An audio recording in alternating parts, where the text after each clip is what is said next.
Welcome back to the podcast. Today we are talking about love. Not surprising considering this is Self Love Ignited, but we are talking about how love is a choice that you have the power to make. It might seem oversimplified, but you know what? Usually the simplest answer is the best one. Listen in to find out how you can apply this to your own self-love journey and create more love in your life today.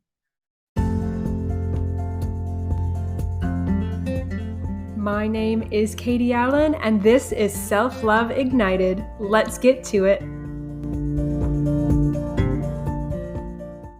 Welcome back to Self Love Ignited. Today is episode 111, and we are talking about love being a choice. If you are aware of angel numbers, if you've ever heard of them, it's essentially, people talk about seeing like repeated numbers, 111, 222, 555, 888, whatever it happens to be. And in light of this episode being 111, I wanted to talk about this, love being a choice. 111 means lots of things. If you look it up, right, there's lots of different interpretations, but some of it speaks specifically about self-love. Some of it is about abundance. Some of it is about manifestation, right? Like it's like new beginnings, new things. And so if we treat this as a new beginning of a way of you thinking, a new way of you operating with your relationship with yourself, I wanted to talk about choice. Now, this whole business of self-love, this topic of self-love, it's big, it's broad, right? There are lots of resources out there in the world. This podcast has been around for a couple of years, and I have had dozens of conversations with amazing people from all over the world about self-love, what that looks like for them, how it shows up in their world, how they are walking this journey, what that looks like in their own lives. And I often say to people, specifically a lot of my guests, I chat with them before I record an episode with them. And one thing that I'm really intentional about is saying that I want all of my episodes to be inspirational. I want you guys, the listeners, to listen to their stories and go, wow, if they can have it, I can have it too. If they can achieve this self-love thing, if they can learn to accept themselves or their bodies or whatever that looks like, maybe I can have it too. It's in the name of the podcast, Self-Love Ignited, right? It's the spark. It's the spark. I want to spark that hope, inspiration, curiosity. I want to spark that inside of you so that you can step into this journey of self-love. And having said that, I also think that sometimes we way overcomplicate things. I don't know about you. I overcomplicate a lot of things in my life, right? How often have we needed to get one task done, one thing, and you end up procrastinating and doing 100 other things first? And you spend so much energy doing all of these other things when if you had just actually done the one thing, it would have been done in 5 minutes and then it would have been easy, right? All of that energy that you've been putting into avoiding it, you could have had to actually be productive, put into creativity, put into something that brings you joy instead of avoiding one thing. Sometimes the simplest thing, the simplest task, the simplest solution is the best one. Love is a choice. Just like you get to choose anger, you get to choose hatred, frustration, forgiveness. You also get to choose love. And in order for you to be able to make this choice, the one big thing is self-awareness. Because if you're not aware that you have a choice when it comes to all of your emotions, when it comes to all of your experiences, you are not going to be aware that you have a choice when it comes to choosing love for yourself. But you absolutely do. This is a foundation of my own personal belief system. It's a foundation of the work that I do with my clients. It is the foundation on which I live my life and on which I encourage others to live their lives, is that you have choice. And, a perfect example of this is somebody might say, oh, this person made me mad. This person made me angry. This person is so frustrating. But actually, you are choosing that response. And it may not seem like it, but if you have an altercation with somebody, in the split second between when they say whatever they're saying and you feel that anger or that frustration, there is a pause in there. And in that pause, you have the opportunity to choose anger, choose frustration, or choose curiosity, choose neutrality, right? Choose compassion, choose forgiveness. In that split second lies whatever experience you choose to have. And because anger or frustration might be your default choice, maybe it's the one that you've been making for the last 10, 20, 30 years, we get into the habit of saying, well, they caused that in me. I didn't have a choice in this. It is just a natural byproduct. But that's actually shrugging off responsibility. That is a very disempowering statement. That is you saying, I am not in control of my own life. I have no say in how I feel. And the complete opposite is true.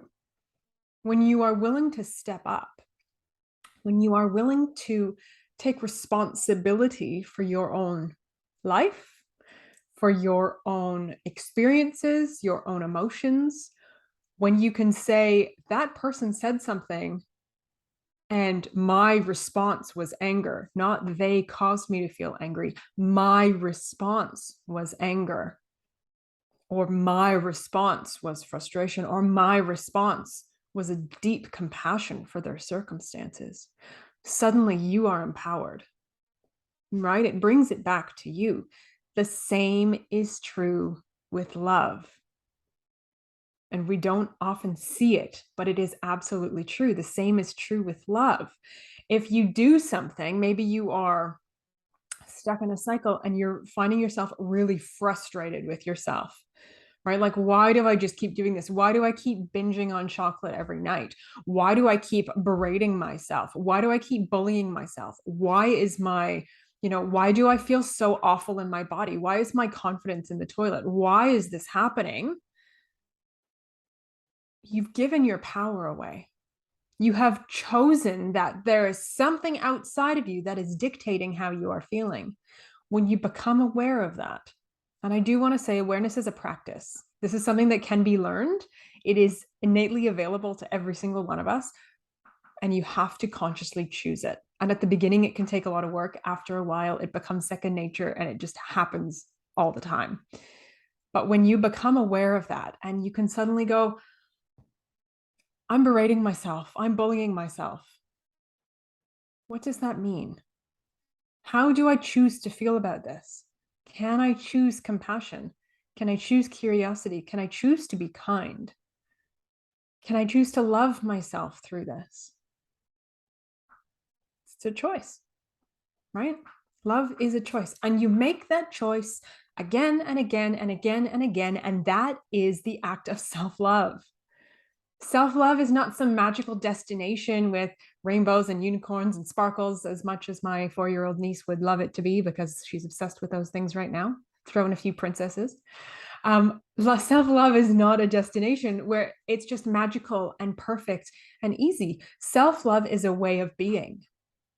Self-love is the choices that you make every day. Self-love is the choices that you make when it comes to the outside world. It's choices that you make when it comes to your internal dialogue. Self-love is a way of being. It is a practice. And when you practice self-awareness, when you practice this choice, when you take your power back, you realize that it is a choice. It changes everything. And all the tools that we talk about, I talked about meditation, we've talked about tapping, we have talked about journaling and gratitude and mirror work and affirmations. And, the list goes on and on. All of these things are tools, and they are incredibly powerful tools to help you on this journey. But they are not the journey, right? They are tools, just like nails and screws and hammers and pieces of wood and whatever. These are all things that make up a building, make up a house. but they are not the house. That might be a really bad analogy. I don't know. It just came to mind. But they are all pieces of the puzzle, but they are not the finished product and they are not the end goal, right? They are tools to get you there. I think that was a bad analogy. You could just ignore that one. They help. These tools help you practice it. They help you cement it in. They make this process easier, right? Using curiosity over judgment. They make it easier, self-awareness, all of these things, but you still have to choose, right? Use your affirmations every day. You still have to choose love. Journal every day. You still have to choose curiosity. Meditate every day. You still have to choose compassion. You still have to choose, and you have the power to make that choice. And if you feel like you don't have the power, it's probably because you've given your power away, right? You've thought, oh, this is somebody else. No, no, no, no. Nobody else can make you do anything or feel anything. You do, right? It's taking your power back, practicing self-awareness, practicing curiosity. Isn't it interesting, right? Instead of judging, isn't it interesting? And choosing love. And if you are listening to this going, Katie, that's too simple. That's too simple. You know what? Honestly, the answer usually is the simple one. It usually is. So if you have been feeling like you cannot have self-love, if you've been feeling like love is too far away, if you've been feeling like all of these tools just aren't working and I don't understand and I can't get there, realize that it is a choice, right? You do get to choose this. You do get to choose this. Practice that self-awareness. Practice that curious, open mindset. Use your tools in the toolbox. Talk to somebody, right? Whether it's a coach, whether it's a counselor, whether it's a best friend, talk to somebody. Have somebody to bounce things off of. Sometimes we can't see our own stuff. We can't see where we are disempowering ourselves. When you can start to see that, then you get to do something about it. Then you get to make a different choice. But remember, the choice is always yours. Okay, that's it for me today. Thank you for being here. Thank you for listening. I hope that this episode has left you feeling hopeful, empowered. If you feel like you don't have a choice, I really want you to journal on this. It's your homework from today. If you've listened to this and you're like, I don't believe it, then I want you to journal on it. Journal on maybe why you don't believe it. Journal on whose choice it is. Journal on why you are not feeling empowered around your own experiences. And then how can we begin to shift that? How can we take that to the next step? And sometimes there's a lot that we can do with ourselves. Sometimes, right, this is why there are coaches. This is why there are counselors. Sometimes we need somebody else to help us down this path. But you absolutely have the power to start today by just getting curious and reflecting on what's happening inside of you right now. Okay, get on out there. Choose love. Here is to you loving all that you are today and every day. I'll see you next time.